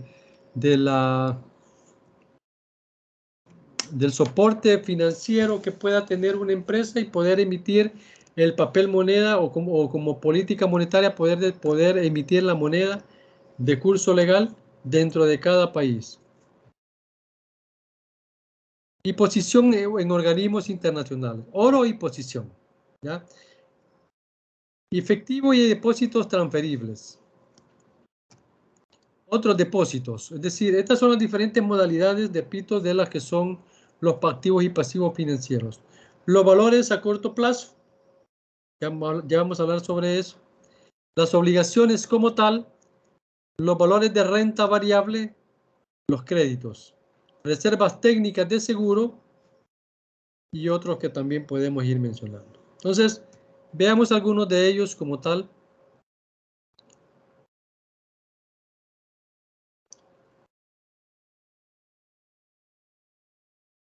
Las grandes empresas y los organismos públicos solicitan préstamos de elevado importe en el mercado financiero. Para hacer compatible la recepción de grandes cantidades de fondos con las compañías aportaciones de las inversiones, los préstamos se fraccionan en títulos de reducida cuantía. Por ejemplo, $1000 que se colocan entre quienes desean invertir su dinero. Estos préstamos obtenidos mediante la emisión de gran número de títulos se denominan empréstitos. De ahí viene la palabra que se utiliza normalmente. Un ejemplo podríamos decir, por ejemplo, la sociedad A decide efectuar una inversión para lo que necesita 50 millones. Con el fin de financiar una parte necesita fondos por 30 millones y decide emitir un empréstito de obligaciones en títulos de 100 cada uno. Aquí viene un elemento que hablaba acá, es decir, de los productos financieros. Se necesitan 30 millones y decide emitir un empréstito de obligaciones en títulos de 100 cada uno. Es decir, un adelanto. Cuando hablamos de, ¿cómo se llama? Del empréstito como tal, es que se requiere un dinero antes de recibir un retorno de la inversión que yo he hecho. Es decir, yo necesito colocar dinero de inversión y para ello pues utilizo lo que es la entidad intermediaria y poder realizar las transacciones. Pero yo no puedo utilizar ese dinero si solo si ya tengo un pacto del uso más bien de la custodia de ese dinero. Yo le dije al banco, ténganme el dinero, ¿cómo se llama? Durante un año y yo lo voy a sacar hasta dentro de un año. Mientras tanto, los intereses estémelos pasando a mi cuenta corriente o a mí personalmente. Yo paso por ello. Entonces, así funciona lo que es la inversión como tal. Los títulos lo adquirirán particulares y empresas que de esa forma se convierten en prestamistas de la sociedad A. Y esta a su vez abonará a los intereses pactados por la suma recibida. Y compromete a devolver el dinero y al vencimiento del préstamo. Entonces, un poco lo que acabo de mencionar. Es un anticipo.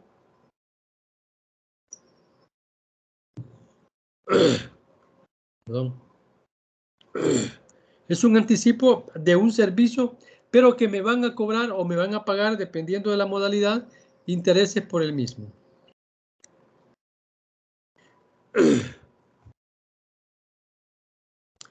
¿Qué tipo de unidad económica constituye cada una de los participantes? ¿Qué tipo de unidad económica constituye cada uno de los participantes en la operación? En este caso, la sociedad A constituye una unidad económica deficitaria que asume un pasivo, el empréstito supone para ello una deuda. Los particulares y las empresas que adquieran las obligaciones son unidades económicas. Los particulares, dice, y las empresas que adquieren las obligaciones son unidades económicas. con superávit que colocan sus excedentes en el empréstito cuyo título es un activo para ellos. Eso es, digamos, lo que podemos decir sobre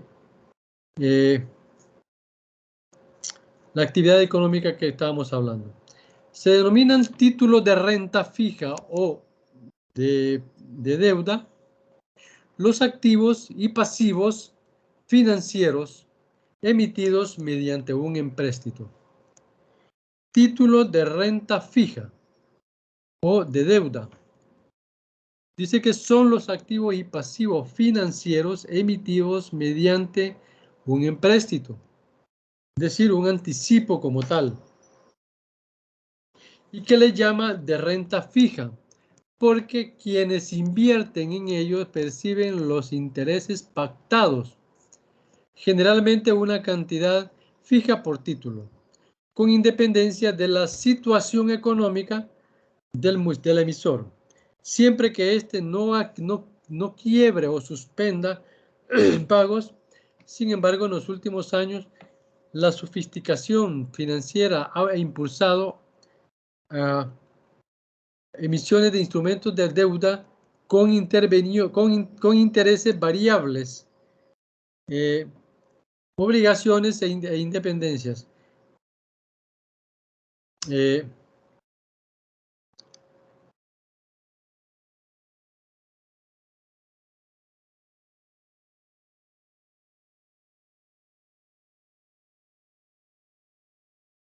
Veamos.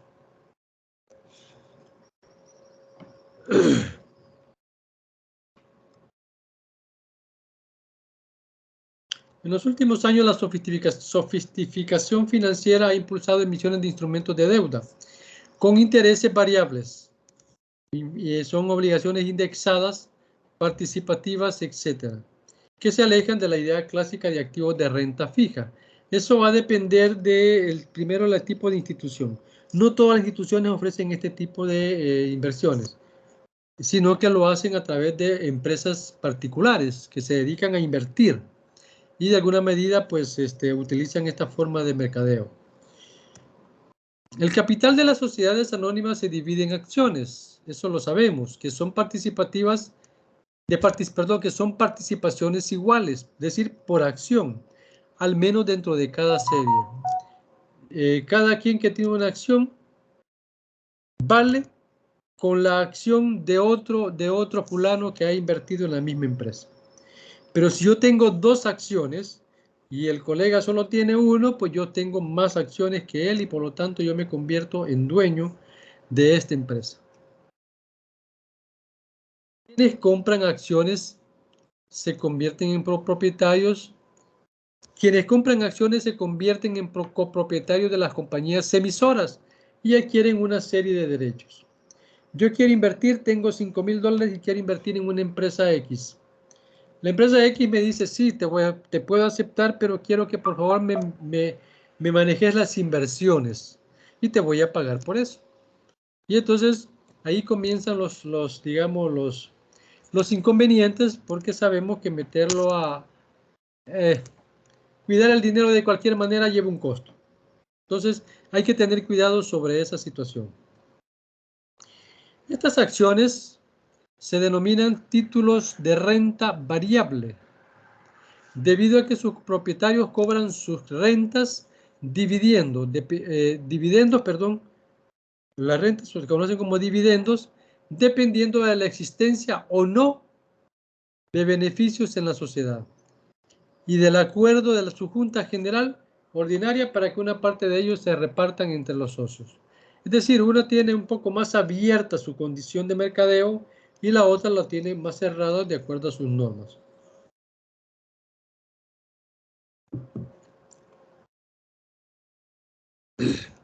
Las acciones o títulos de renta variable, a diferencia de los títulos de renta fija, carecen de vencimiento. Por lo tanto, la compañía emisora, o sea, la que vende los títulos valores o las acciones, no devuelve los fondos recibidos a cambio de las acciones emitidas, y el accionista, y el accionista es socio de la compañía mientras posea dichos activos. El dinero invertido en acciones se puede recuperar al venderlas.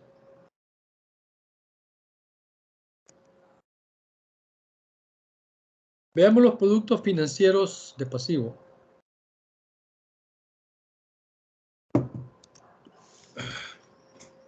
Bueno, eso es lo que estamos analizando. Veamos, permítanme, por favor.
Bien, perdonen, pero se me seca la boca.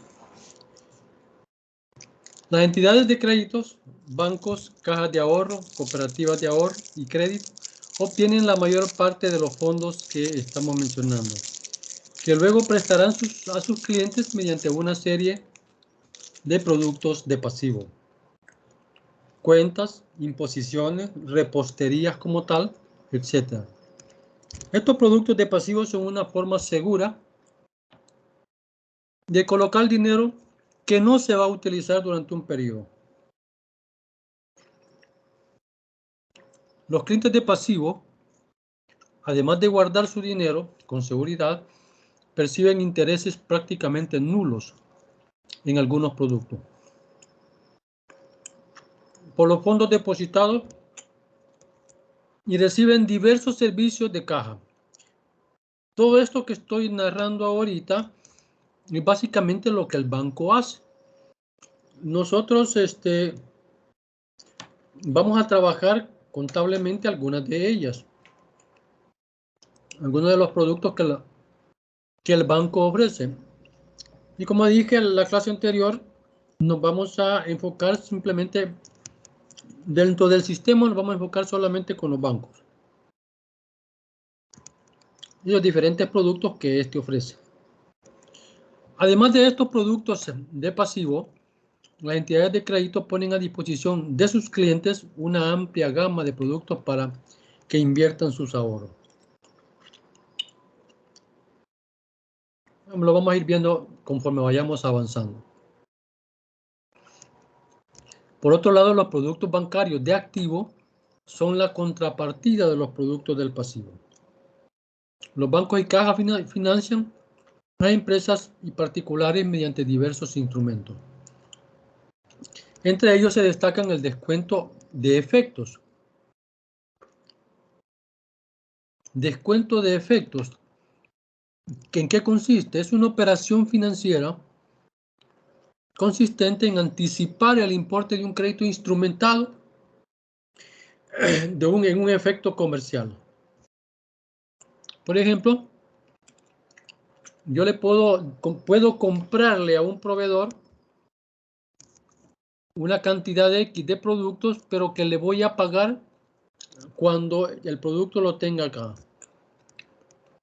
Y utilizo un instrumento financiero como es el descuento de efectos o una carta de compra, que se conoce también, en donde la entidad financiera garantiza esa compra.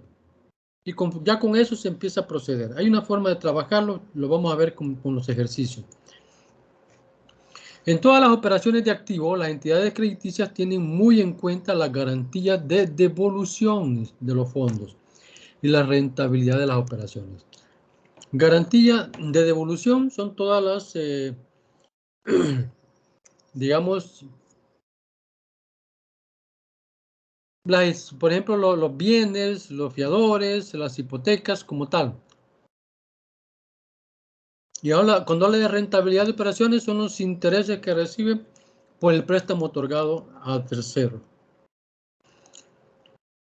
Además, hay otros productos financieros, como son que más bien que están a las más diversas necesidades de ahorro, de inversión, de previsión, de planificación de la fiscalidad, etc. Entre los que destacan los fondos de inversión, seguros sobre las cosas, patrimonio y personas, especialmente los de vida, planes de pensión y planes de jubilación, etcétera, que es lo mismo, ¿verdad? Entonces, por aquí tengo yo una cantidad enorme de productos que la banca ofrece. Veamos qué son los mercados financieros como tal, como parte de la definición. Según el criterio que se utilice en su clasificación, pueden incluirse en diferentes grupos. La bolsa, por ejemplo, es un mercado de capital y se tiene en cuenta los productos que se negocian en ella. O es un mercado secundario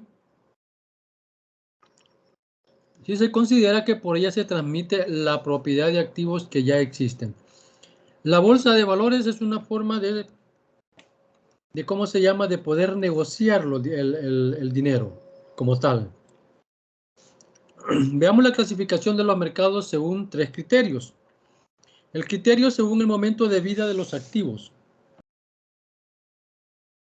atendiendo al tipo de producto negociado en ellos y de acuerdo con su organización.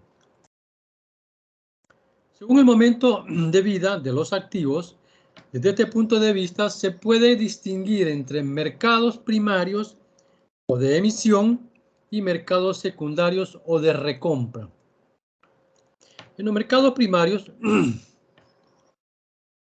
las empresas o instituciones emisoras colocan los activos financieros entre sus compradores, con lo que se origina un proceso de financiación de los segundos hacia los primeros, normalmente los préstamos. Pero no solo los préstamos, sino que también títulos valores que puedan estar invirtiéndose de acuerdo a cómo el mercado tenga los productos. Los bancos tengan el producto. Como ejemplo de mercado primario se puede citar las subastas de deudas públicas que realiza la Dirección General del Tesoro o de Tesorería en este caso, a través del Banco Central. O la colocación directa de títulos de renta fija mediante intermediarios financieros. Hay 2 formas de hacerlo. Los mercados secundarios sirven para que el propietario de activos financieros se deshaga de ellos al venderlos a otras personas o entidades, con lo que su inversión se convierte en liquidez o dinero en efectivo, sin tener que esperar al vencimiento de los títulos. Es lo que se conoce como la pignoración de los instrumentos de inversión o financiero. Los 3 objetivos principales de los mercados secundarios son dar liquidez a los activos financieros, más dinero, crear precios de referencia para los mismos. Es decir, yo puedo dominar un poco el mercado bajo esas condiciones. Obtener beneficios por especulación. Comprar barato y vender más caro, que es lo que funciona en la bolsa de valores. Son mercados secundarios, la bolsa de valores, que es como funciona, ¿verdad? Los mercados primarios versus mercados secundarios. Decíamos que en los mercados primarios se emiten los activos financieros y en los mercados secundarios se negocian e intercambian los activos financieros que previamente han sido emitidos. Esta es la principal diferencia entre ambos tipos de mercado. Principales diferencias entre el mercado primario y secundario. El mercado primario tiene la finalidad de destinar los títulos a los inversores financieros por primera vez directamente. En cambio, el mercado secundario ofrece liquidez a los títulos que ya han sido emitidos o ignorados en todo caso. Dentro del mercado primario, la cantidad de operaciones que se pueden realizar son determinados títulos y es muy limitado. Sin embargo, los mercados secundarios tienen un número ilimitado de veces por las que los intercambian los distintos títulos. Es decir, usted puede estar revendiéndolos constantemente y le va sacando lucro cada vez que haga esa operación. Claro que es un riesgo estarlo haciendo mucho tiempo. Por último, en el mercado primario los títulos son negociados por primera vez y en el mercado secundario se negocian varias veces.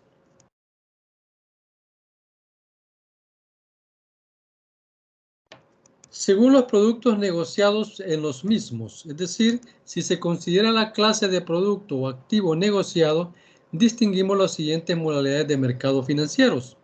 Los mercados bancarios, en ellos se ofrecen y demandan los productos bancarios de activo y pasivo que se han mencionado en estos mercados. Y eso ya lo vimos. Mercados monetarios y de capitales. En ellos se negocia dinero o activos de alta liquidez, con vencimiento que no suele superar los 24 meses.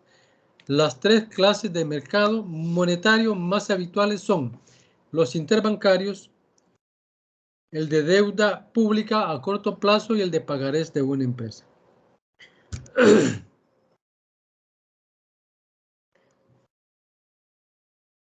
En el mercado interbancario, unas entidades de crédito prestan dinero a otras a plazos generalmente muy cortos,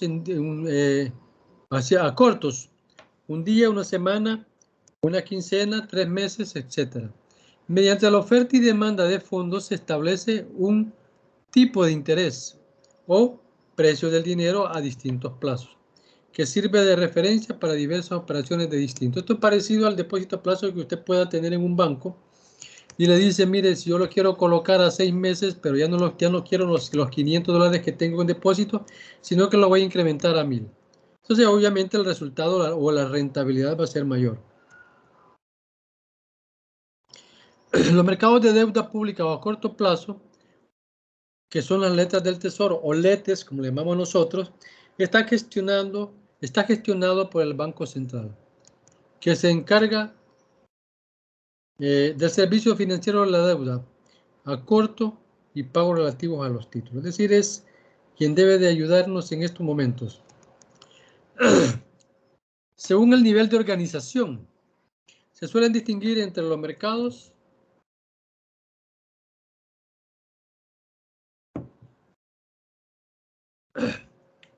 organizados y no organizados.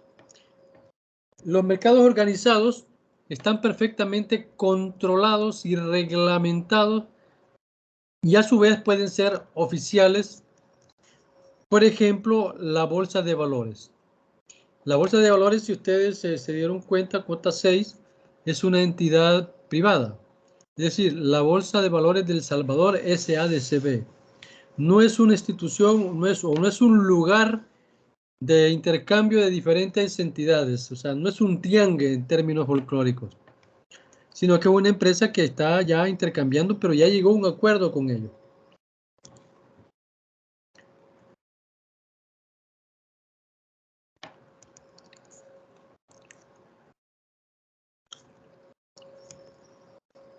Veamos,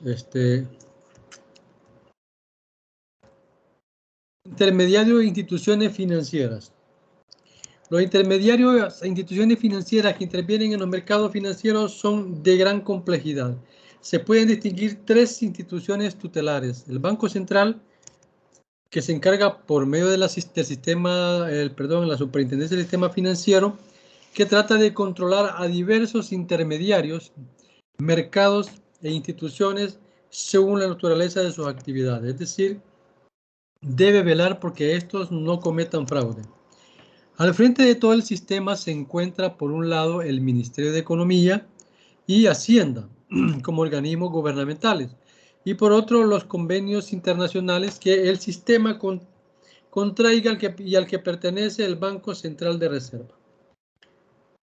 Eso es lo que habría que ver si existe en el ejemplo de alguna beca como tal. Los intermediarios e instituciones que intervienen en los mercados financieros son de gran complejidad, decíamos, y se pueden distinguir tres instituciones: el Banco Central, el mercado y instituciones según la naturaleza de sus actividades. Entonces, veamos cómo distinguimos. Creo que aquí no lo vamos a poder ver. Ya vamos a ver el archivo que me sirvió de enlace. Al frente de todo el sistema se encuentra, por un lado, el Ministerio de Economía y el Ministerio de Hacienda. Bueno, ya lo hablamos esto. No sé por qué me repiten las láminas. El sistema financiero en El Salvador. Ya aterrizando a nuestras necesidades, logré recopilar algunos datos porque no hay muchos disponibles, pero espero sean de su utilidad y de comprensión también. El sistema financiero salvadoreño actual es un reflejo del proceso de internacionalización y globalización de las operaciones financieras, estructurado mayormente bajo la figura de conglomerados financieros, cuya propiedad en su mayoría es de carácter internacional. El sistema financiero salvadoreño actual es un reflejo del proceso de intermediación, de internacionalización y globalización de las operaciones financieras, estructurado mayormente bajo la figura de conglomerados financieros, cuya propiedad en su mayoría es de carácter internacional, lo que es mi universo. Los conglomerados financieros que concentran las operaciones en el sistema financiero a través de los bancos,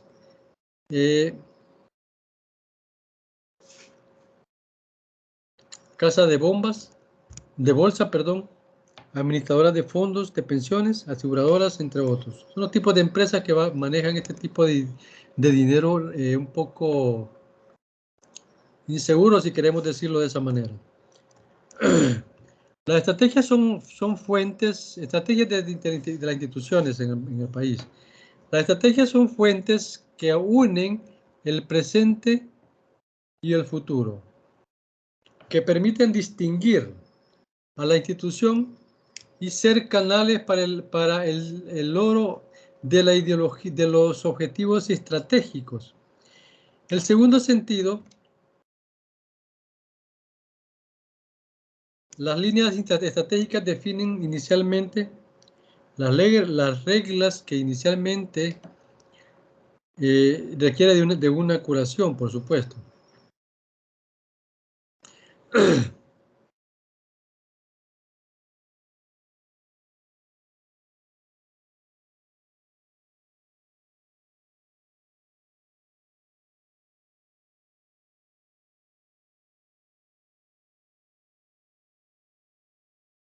Permítanme.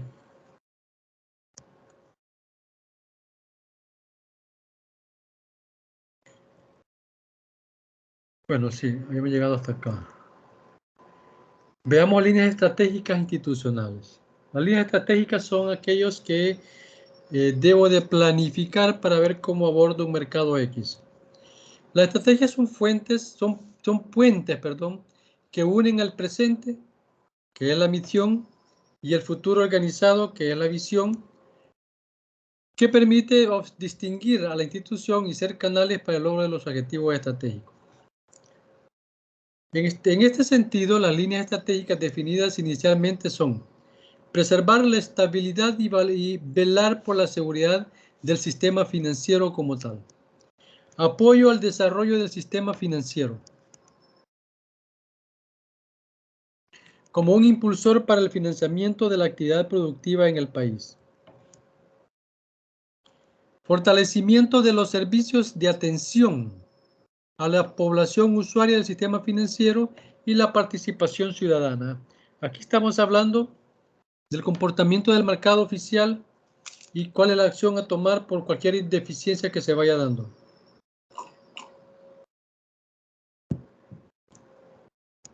Mediante un protocolo, por supuesto. Tienen que haber protocolos de acción en instituciones donde maneja activos de alto riesgo.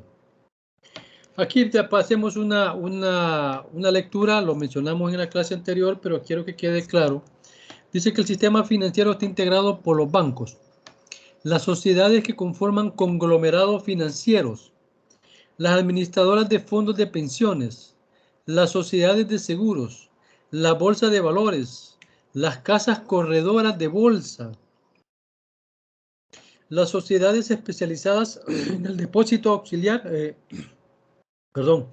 el depósito y custodia de valores, la clasificadora de riesgos, que es una institución creada para la bolsa de valores,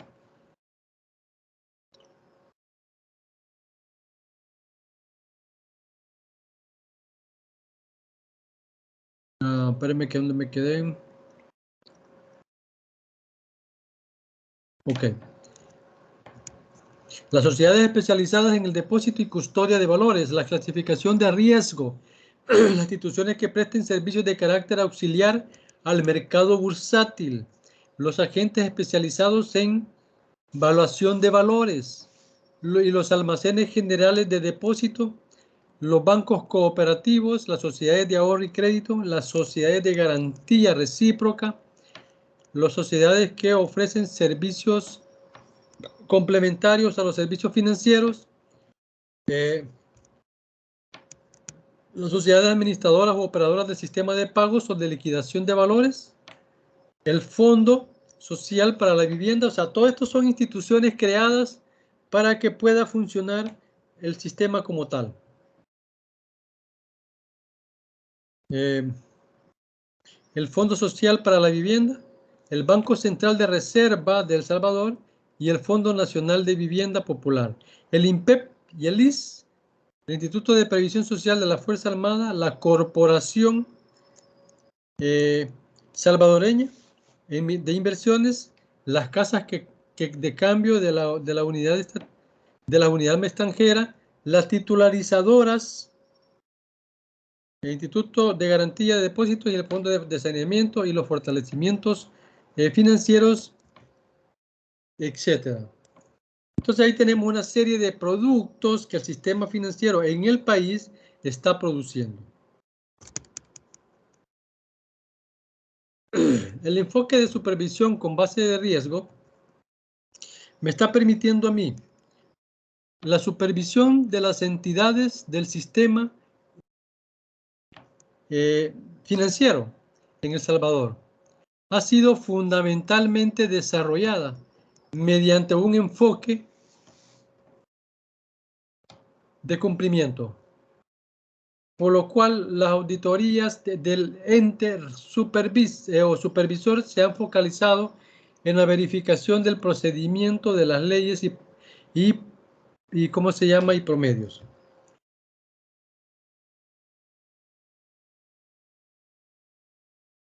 Sin embargo, la creciente sofisticación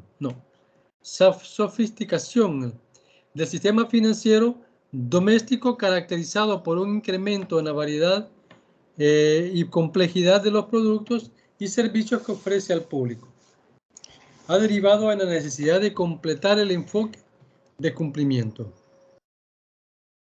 Veamos un esquema de supervisión en base de riesgo y cumplimiento. Ahí tenemos un esquema donde está el centro, la gestión de riesgo como tal, y generando un ciclo interno, como es el monitoreo, la identificación de riesgo y la mitigación de tales. El esquema de supervisión con base a riesgo está formado por dos componentes fundamentales. El primero definido en el círculo interior y refleja las funciones de gestión de riesgo que realizan los entes fiscalizados, que son participantes del sistema financiero. El segundo, definido por el círculo exterior, el cual es del ente supervisor o en cuarto, perdón, o ámbito de fiscalización.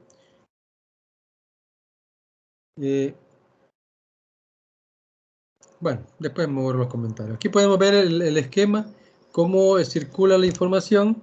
En el círculo pequeño lo rodean la identificación de riesgo que se hace, la medición de riesgo que debemos de tenerla, la mitigación de riesgo y por supuesto monitoreo y seguimiento o monitoreo constante que debe de darse a través de todo el ciclo.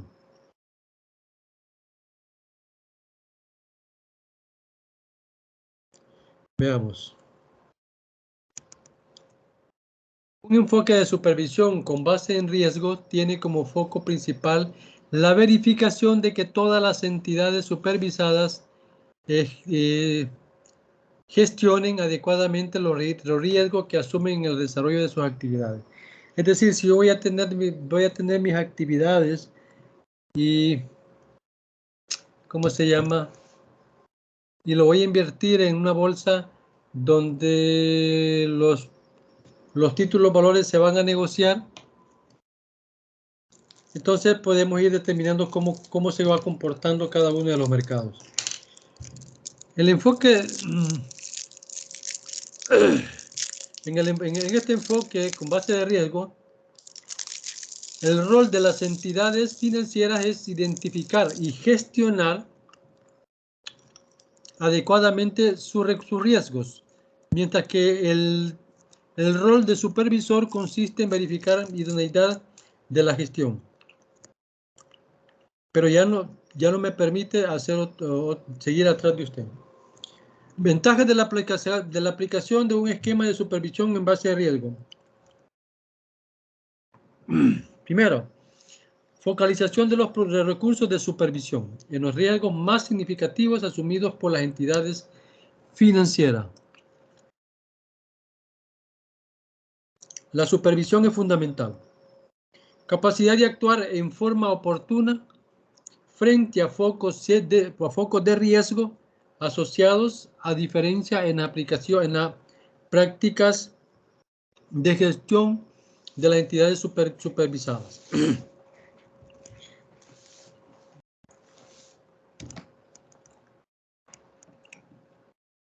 Una institución de fianzas que me responda ante una pérdida de una forma tan acelerada, me dice que se está trabajando bajo las condiciones de calidad.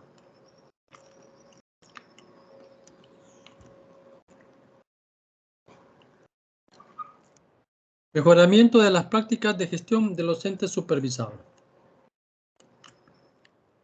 Fortalecimiento de los niveles de solvencia, liquidez individual y del sistema financiero en su conjunto. Es un supervisor, básicamente.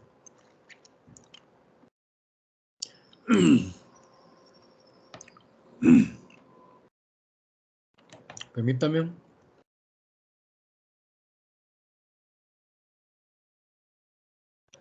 Las carreteras también parte fundamental del sistema. Bien, esto es lo que había para este día. Lástima, se fueron incorporando muy tarde y esa es la pregunta que quiero hacer ahorita.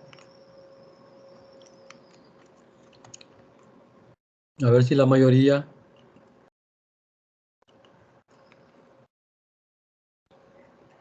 Permítanme.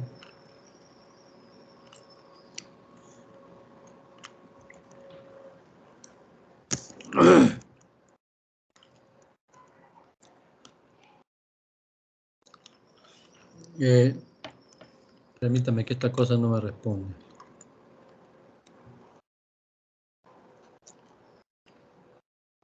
Un poco para concluir, el sistema financiero, repito, es a todas las instituciones que se dedican a la inversión de capital líquido de las instituciones o de las personas que quieran hacerlo. Y eso, por supuesto, requiere de ciertos convenios, ciertos arreglos entre el que presta como el que recibe la plata. No me quiere.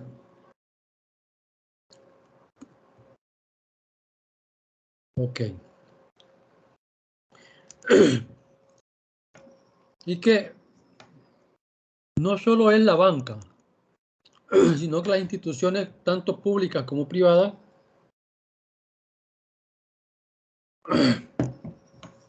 intervienen emitiendo valores que puedan ayudar a financiar a la empresa. Vimos que dentro de las gubernamentales está el Banco de Fomento Agropecuario, está ¿cómo se llama este? Bueno, el banco hipotecario, pero la banca pública es esa, el banco hipotecario, etcétera. Y esos conglomerados nosotros tenemos que analizarlos cada uno de acuerdo a su comportamiento. Entonces, no es la primera vez que voy a hablar de un sistema financiero, lo vamos a seguir tratando. Y para ir afianzando más los conceptos que estamos desarrollando. La siguiente clase va a ser específicamente de los bancos y cómo estos actúan, y luego vamos a hablar la parte de la normativa, porque tienen que ir a la par. Es decir, el banco funciona por una ley y opera por normas. Y eso me lo van a delimitar las normas que fiscaliza, las normas que le da seguimiento a la superintendencia del sistema financiero y que regula que estos no abusen en el otorgamiento de cualquier título o valor que se haya puesto en el mercado. Es decir, la superintendencia debe de velar porque no se estén dando injusticias en la inversión. Repito, antes le ponían la tasa de interés que quería la gente. Hoy no, hay una ley, por ejemplo, para los microcréditos, entendería que abarca a los agiotistas, dice que no puede pagarse un interés mensual más del 6,80, algo así era. 6,80% de lo que está invirtiendo. Entonces, es importante que vayamos conociendo este tipo de operaciones. Repito, vamos a ver ya la banca como tal. Tal vez nos adentramos a algunos ejercicios para ir identificándonos la parte contable. Y si no hay preguntas, repito, el otro martes es presencial, ¿verdad? Y el siguiente martes es el parcial. Como me cae en una semana que no es presencial, el examen va a ser en línea. Perdón. Yo he colocado, antes de que se vayan, empiecen a ir, yo he colocado, permítanme, no está aquí.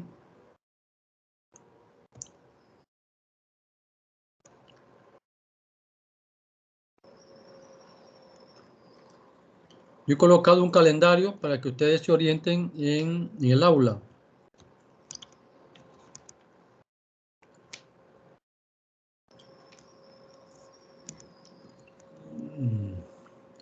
No sé si ya lo curiosearon ustedes. Permítanme un minuto nada más. Yo lo quiero entrar a la plataforma.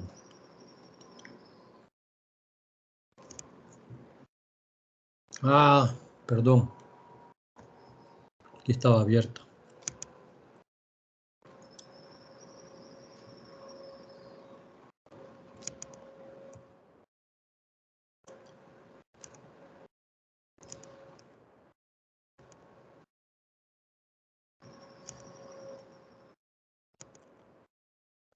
No lo puse aquí. Bueno, no, lo voy a poner. No creo que esté aquí. No, lo voy a poner aquí en el aula. Lo que es el calendario. No, creí que lo había puesto, lo siento. De las veces que va a ser presencial y las veces que va a ser en línea. Para que no estemos, digamos, preguntando. Y ya de una vez sepamos para dónde ir, para la casa o para la universidad. Entonces, no sé si hay preguntas hasta ahora. Esta sería la propuesta, les digo, lo que es el sistema financiero como tal. El otro martes vamos a ver lo que es el comportamiento de la banca, la clasificación y aquellas normas que le rigen para su buen funcionamiento. Y luego el parcial, como les digo, que va a ser en línea. Así que si no hay pregunta, pues yo les doy las gracias por haber asistido. Esa es una propuesta que quiero hacerles también si comenzamos a las 6 en la clase, solo que terminaríamos un poco más tarde.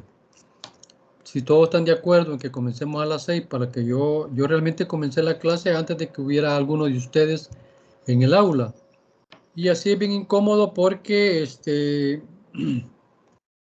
se pierden algunas explicaciones de lo que yo voy avanzando y a veces hasta el hilo. Entonces, mejor que estemos todos a una hora. Yo no tengo problemas en que podamos comenzar a las 6 y terminar a las 8:30, 8:15, de acuerdo al material que vayamos a tener. Si están de acuerdo, pues ahí me lo hacen ver en el chat, ¿verdad? Y me dicen sí, a las 6. Y luego el otro martes lo discutimos, que lleguemos a la universidad. Ahí sí de plano va a ser a las 5:30 porque no se puede más tarde.